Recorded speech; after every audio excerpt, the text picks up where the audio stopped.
वक्तव्य केलं गेलं होतं तुमच्याकडून, त्या संदर्भात वेगवेगळ्या प्रतिक्रिया उमटत आहेत।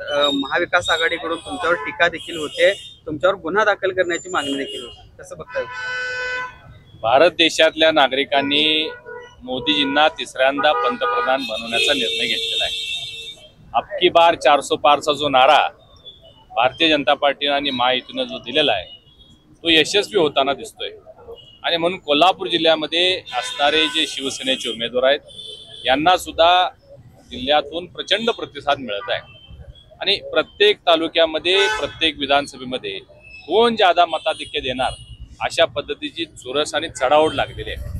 आणि या संदर्भात मी चंदगड तालुक्यामध्ये असताना एक वक्तव्य केलं होतं की कागल आणि चंदगड तालुक्या विधानसभामध्ये 90% मतदान महायुतीचे उमेदवार संजय मंडलिक यांना पडेल आणि जो जास्त मताधिक्य देईल त्याला निवडणुकीनंतर विकास निधी म्हणून 5 कोटी ज्यादा देऊ अशा पद्धतीचं वक्तव्य मी केलेलं होतं। खरं म्हणजे मला या विरोधामध्ये असणाऱ्या सर्व बुद्धिजीवी मंडळींच्या बुद्धीची कीव येते की अशा पद्धतीनं विकास निधी देणं हे कायदेशीर गुन्हा कधीपासून झालं किंवा याच्यामुळे आचारसंहितेचा भंग कसा झाला? राहुल गांधीजींनी जो जाहीरनामा जाहीर केलेला आहे यामध्ये देशातल्या प्रत्येक महिलेला 1 लाख रुपये देणार, प्रत्येक ग्रॅज्युएटला 1 लाख रुपये देणार। कोल्हापूरमध्ये सुद्धा आम्ही गेल्यावेळी आम्ही कधी निवडणूक लढवत असताना आपण सांगतो ना आम्ही विमानतळ करून देऊ, आम्ही रेल्वे स्टेशन करून देऊ।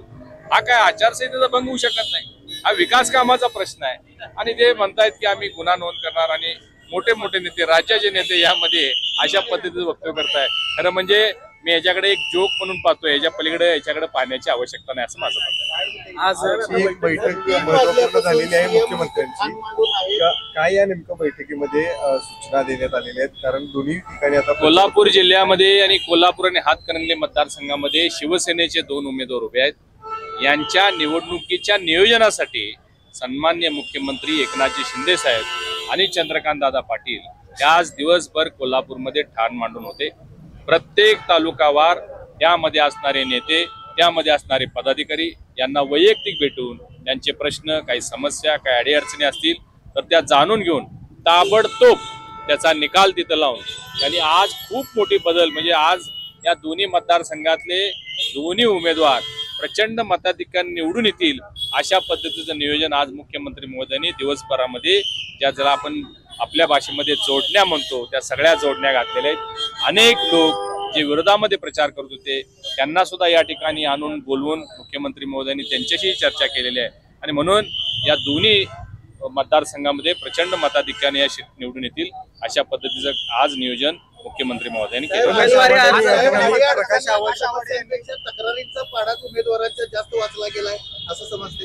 नाही, हे बघा, निवडणूक म्हटलं आणि महायुतीची निवडणूक म्हटलं तर या सगळ्या गोष्टी होणार आहेत। आज बघितलं तर आपण प्रमुख 3 पक्ष आहेत, शिवसेना, भाजपा, राष्ट्रवादी, त्याबरोबर रासपा आहे, RPI आहे, मनसे आहे। हे सगळे विभिन्न विचाराचे लोक ज्यावेळी निवडणुकीमध्ये एकत्रितरित्या प्रचार करणार असतील थोडेसे मतभेद पूर्वीचे आहेत ते निघणार। परंतु या सगळ्यावर आज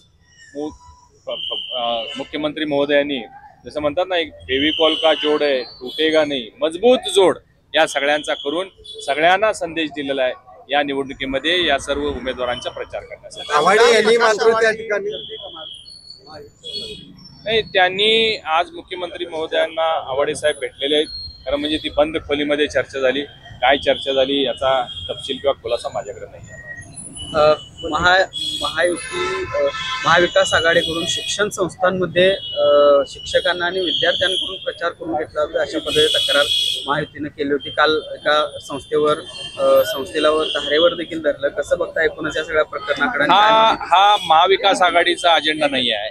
या जिल्ह्याचे जे पालकमंत्री आहेत यांचे हे बुद्धी कौशल्य आहे, हे नेहमी त्यांची पद्धत आहे की अशा पद्धतीनं निवडणुका लागल्या। माजी पालकमंत्री या जिल्ह्याचे माजी पालकमंत्री आहेत, त्यांचंही बुद्धी कौशल्य आहे। प्रत्येक निवडणुकीमध्ये अशा पद्धतीनं त्यांच्या अखत्यारात असणाऱ्या शिक्षण संस्था यांना वेटीला धरायचं, त्यामधले शिक्षक, त्यामधले विद्यार्थी यांना जबरदस्ती करायची, त्यांना फॉर्म दिले जातात, ते फॉर्म तुम्ही भरूनच आणायचे, तुमच्या सगळ्या नातेवाईकांना तुम्ही संपर्कच करायचा, त्यांच्याकडे तुम्ही आमचा प्रचारच करायचा, हे नेहमीच चालत आलेलं होतं। आणि यावेळी सुद्धा त्यांनी तो प्रयत्न केलेला होता। आणि तुम्ही काल पाहिला असेल की पुराव्यासह आम्ही आमचे भारतीय जनता पार्टीचे आणि महायुतीचे सर्व कार्यकर्ते न्यू कॉलेजच्या त्या संस्थेवर गेले. आज सुद्धा समलोहिया कॉलेजवर परत तशाच पद्धतीचा एक प्रकार होत होता.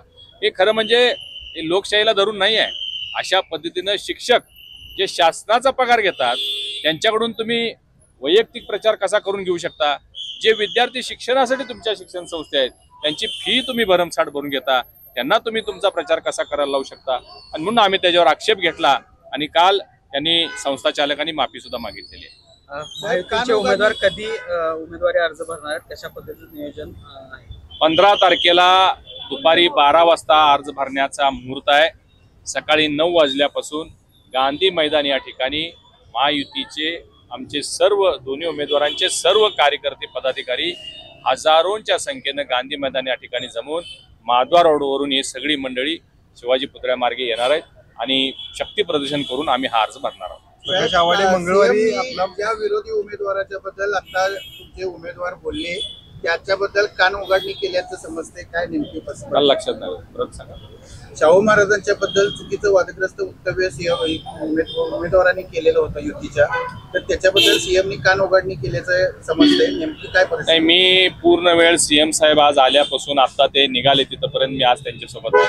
अशा पद्धतीची कुठलीही कान उघडणी कुठली घटना माझ्या समोर तर झालेली नाही. प्रकाश आवाडे मंगळवारी आपला उमेदवारी अर्ज भरणार आहेत. एकीकडे आपण दोन्ही उमेदवार ताकदीनं निवडून यावे यासाठी प्रयत्न करताना दिसत आहेत. आज बैठक झाली, मात्र यांची ही बंडखोरी रोखण्यामध्ये यशस्वी आपण सगळे. मी जसं मगाशी आपल्याला सांगितलं की आज सन्माननीय आमदार प्रकाशजी आवाडे सहकुटुंब आज त्यांनी मुख्यमंत्री महोदयांची भेट घेतलेली आहे.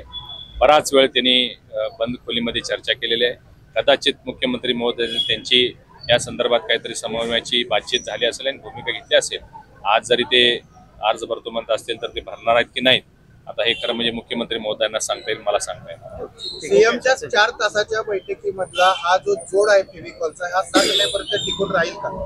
हा आणखीन मजबूत होऊन जाणार आहे. हा फेविक्विक का जोडमध्ये याचा बदल होणार आहे. आणि हे सगळे लोक मोठ्या संख्येनं तुम्ही पाहिलं असेल की 8 दिवसापूर्वी वेगळी परिस्थिती होती. आज 8 दिवसानंतर अनेक कार्यकर्ते अनेक पदाधिकारी एकत्रित येऊन अनेक मोठमोठे कार्यक्रम सुरू आहेत. तालुक्यावर मेळावे होत आहेत, पदयात्रा सुरू झालेल्या आहेत, मिसळ पे चर्चाचे कार्यक्रम सुरू झालेले आहेत, मिटिंग्स होत आहेत, समाजाच्या बैठका होत आहेत, संघटनांच्या बैठका होत आहेत आणि हे अजून वाढत जाणार आहेत. मी सांगितलं मोदीजींना पंतप्रधान करण्याचं तिसऱ्यांदा देशातल्या नागरिकांनी निर्णय घेतलेला आहे. त्यामुळे सर्व घटक या सगळ्या प्रक्रियेमध्ये आमच्यासोबत येतील आणि खूप चांगल्या पद्धतीनं भविष्यामध्ये 7 तारखेपर्यंत सगळे लोक एकत्र राहतील याचा मला पूर्ण विश्वास आहे. दोन उमेदवार मोदींचे हात बळकट करणार असं म्हणतात, यावर काय ठोस भूमिका घेतलेली आहे आपण किंवा काय चर्चा झाली आहे? नाही, या विषयावर आपण बोललो की दुसरे उमेदवार हे आमच्याच आघाडीचे घटक आहेत. आवाडे साहेब हे गेले 5 वर्ष आमच्या सोबत आहेत आणि म्हणून त्यांनी भूमिका जरी जाहीर केली असली तर आज ते मुख्यमंत्री महोदयांना भेटलेले आहेत. त्यांच्यामध्ये काय बातचीत झाली याची कल्पना मला नाही आहे.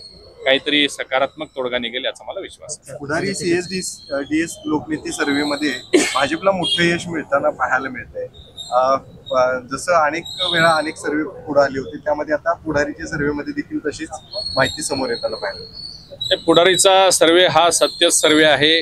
आणखीन यापूर्वी सुद्धा झालेले अनेक सर्वे आहेत ते सुद्धा सत्य आहेत. कारण हे सर्वे जे केले जातात हे नागरिकांच्या मध्ये जाऊन केले जातात.